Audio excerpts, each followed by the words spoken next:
গুৱাহাটীৰ খানাপাৰাৰ স্থিত আসাম এডমিনিষ্ট্ৰেটিভ ষ্টাফ কলেজৰ প্ৰেক্ষাগৃহত ministry of social justice and এম্পাৱাৰমেণ্টৰ উদ্যোগত আৰু social welfare department government of আসামৰ সহযোগিতাত আজি regional conference of state welfare ministers of north eastern ষ্টেটৰ সকলো মন্ত্ৰী বিষয়াৰ সৈতে এখন গুৰুত্বপূৰ্ণ বৈঠক মিলিত হয়।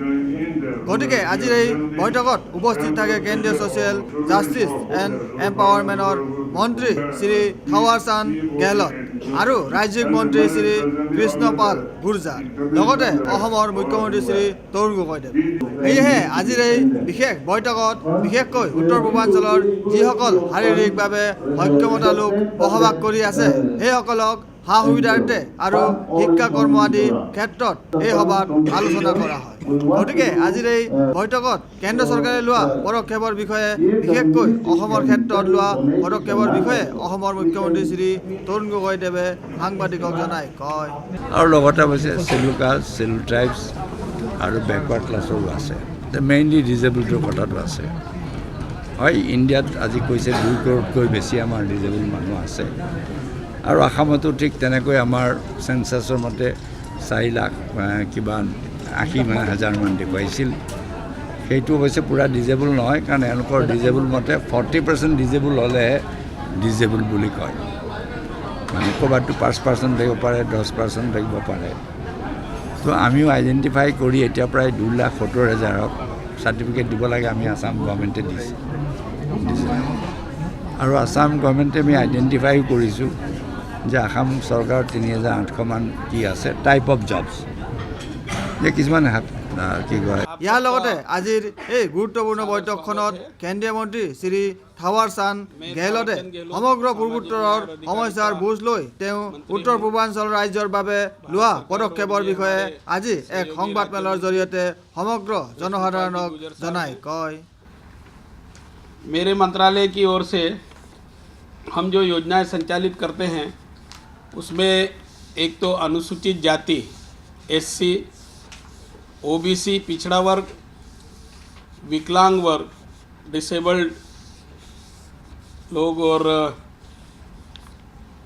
स्केवेंजर्स, ट्रांसजेंडर्स और ऐसे लोग जो नशे में लिप्त हैं, नशा करते हैं, उनको नशा मुक्ति करने, फिर घुमंतु जाति और ऐसा सामान्य वर्ग जो कहने के लिए तो उच्च जाति वर्ग में होता है परंतु गरीबी रेखा से नीचे जीवन यापन करने वाले परिवार हैं, उनके लिए भी सुख सुविधा देने का काम करते हैं।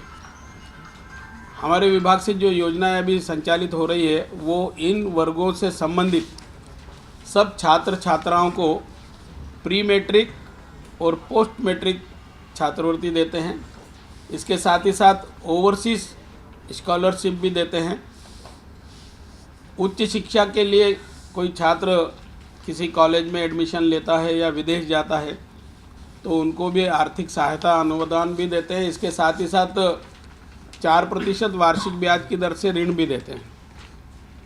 विकलांग वर्ग के लिए हम चिकित्सा सुविधा उपलब्ध कराते हैं,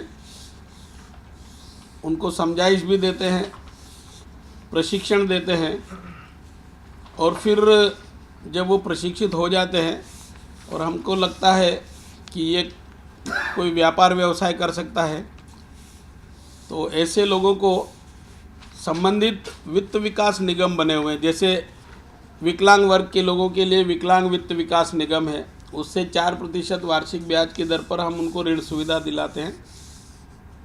अगर नौकरी करने लायक है तो भारत सरकार के नियमानुसार भारत सरकार के जो विभाग है, मंत्रालय है, उसमें 3% आरक्षण ऐसे लोगों के लिए है। राज्यों में अलग अलग प्रतिशत है, जैसे मध्य प्रदेश में 6% आरक्षण है विकलांग लोगों को नौकरी देने के लिए, अन्य राज्यों में अलग अलग प्रकार से है। तो कुल मिलाकर हम उनको स्वावलंबी बनाने का काम करते हैं, उनको कारोबार करने के लिए ऋण सुविधा भी उपलब्ध कराते हैं, अनुदान भी देते हैं और नौकरी के लायक है तो नौकरी भी देते हैं। पूर्वोत्तर राज्यों के बारे में हम ये महसूस करते हैं कि यहाँ विकलांग वर्ग के लोगों के हित संरक्षण की बहुत सारी योजनाएं और बनना चाहिए। जैसे अभी यहाँ CRC सेंटर तो है, उसमें मानसिक चिकित्सा और पुनर्वास की व्यवस्था है, प्रशिक्षण की व्यवस्था भी है, पर आज हमने उसको आकर के देखा तो हमको लगा कि उसमें बिल्डिंग और ये और कम है, उसमें और विस्तार होना चाहिए। तो हमने तय किया है कि जो CRC सेंटर है उसमें 3-3.5 करोड़ रुपए और हम दे रहे हैं और उसको डबल स्टोरी बना करके और व्यवस्थित बनाएंगे। इसके साथ ही साथ उसमें ट्रीटमेंट की दृष्टि से और पढ़ाई की दृष्टि से, ट्रेनिंग की दृष्टि से कुछ उपकरण की आवश्यकता है, तो 1 करोड़ रुपए उसके लिए भी हम स्वीकृत कर रहे हैं। इसके साथ ही साथ ट्रेनिंग के लिए कोर्स की पुस्तकें भी आवश्यक है, तो 50 लाख भी हमने उसके लिए स्वीकृत किए हैं। और आज ही हमने वहाँ 700 ऐसे विकलांग लोग जिसको सुनने की मशीन, ट्राईसाइकिल या भिन्न भिन्न प्रकार के उपकरण की आवश्यकता है, वो भी हमने बांटे हैं और वो 32 लाख की लागत के उपकरण हैं। हमने इसके साथ ही साथ ये महसूस किया कि पूर्वोत्तर राज्यों में श्रवण बाधित, मतलब सुनने के लिए जो सक्षम लोग नहीं है, सुनाई नहीं देता जिसको, ऐसे लोगों को वो सुनने के लिए मशीन देने की आवश्यकता है।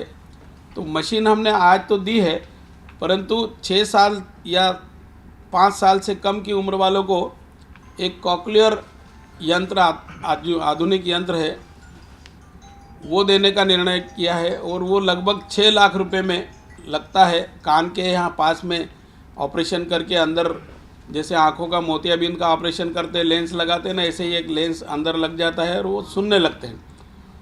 तो हमने ये तय किया कि 100 बच्चों को जो सुनने में सक्षम नहीं है, सुनाई नहीं देता है जिनको, उनको कॉक्लियर यंत्र इम्प्लांट करके सुनने योग्य बनाएंगे।